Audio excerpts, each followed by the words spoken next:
Horror fanatics. Horror fanatics.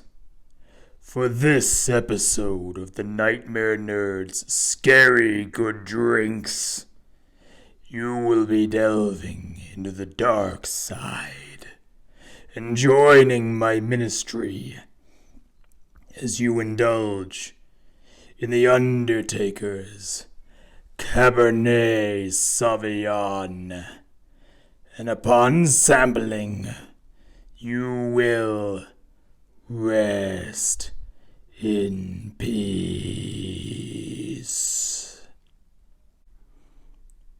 Wow! Talk about one hell of an intro. Thank you! And you know what? I think maybe we should serve this chilled. What do you think? Oh, yes! Cold, look at us, fresh corpse!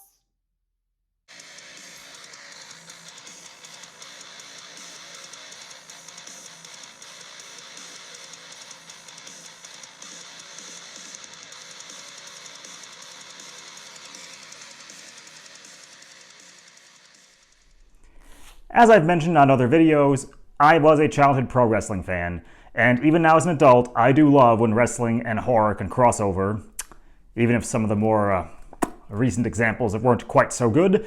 But probably no better example exists than The Undertaker, one of the greatest characters ever created and portrayed by one of the best performers ever. Mark Calaway is enjoying a well-deserved retirement, but still making money for himself, not least a bit by the WWE's various promotional efforts, including this, Undertaker Cabernet Sauvignon, a collectible wine that they released last year, selling for $50 a bottle. Naturally, I couldn't resist, but the price was a bit of a deterrent. Fortunate, I got this as a holiday gift.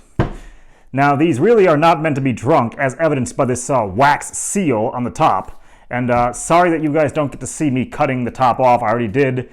I was actually kind of afraid that I was going to end up putting a knife right into my thumb, so played it safe on that one. Nonetheless, for the price, I gotta be honest, my expectations here are low. This is WWE we're talking about, and while sure they are a massive merchandising machine, somehow I'm not anticipating that they're going to put out a very top quality wine. Like I said, these are meant to be collected, not meant to be drunk. So without further ado, let's get into it. Before I get to the actual taste test portion here, I just want to point out, this has actually got a really cool looking cork. Dead Man Forever, I like that. And there's an equally cool legend here on the back. This is displayed as a limited edition Cabernet Sauvignon from Lodi, California. I'm actually quite partial to California Cabernets, so that takes this one up a few notches for me.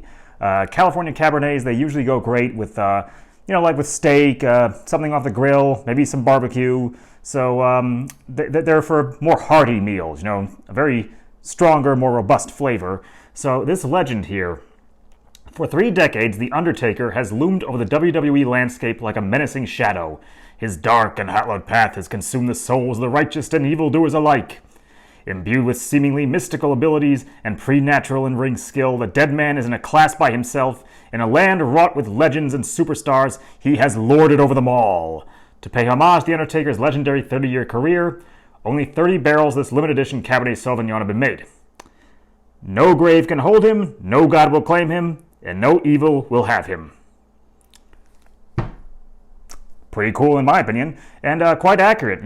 Undertaker just had a really incredible career for 30 years, and probably one of the most influential performers of all time. Let's see if this will be an equally influential wine. Well, actually, it's not terrible. I mean, it's kind of reminds me of like your basic off-the-shelf boxed wines, which there's nothing wrong with those, but I mean, you'd think for the price they're charging, $50, they'd put a little more effort in. I'm hoping it will surprise me, so let's get ready to walk on the dark side. Actually, that is quite surprising, and pleasantly so. It's got some body. It's not particularly bitter. I'm really not detecting like any like barrel flavor here, so I'm not sure what they used. There's kind of a little bit of spice, not a whole lot, but it's subtle and just not too strong and not too weak. Actually, very unique tasting. I kind of like this. I can honestly say that I would give this a hearty recommend. And certainly I recommend checking out some of The Undertaker's matches while you sip this.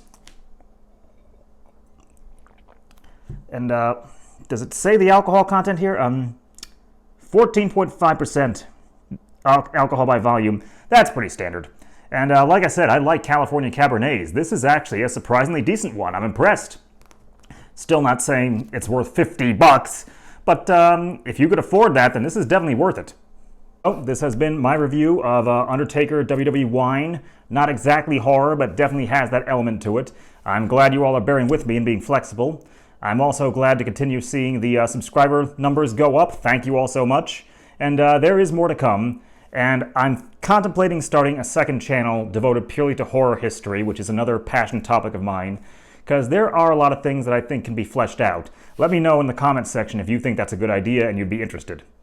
As always, folks, I want to say take your precautions. You know, things have gotten so much better, but let's not jump over the shark quite yet. Let's just be cautious and take our time. Eat, drink, and be scary, folks, and I'll see you next time.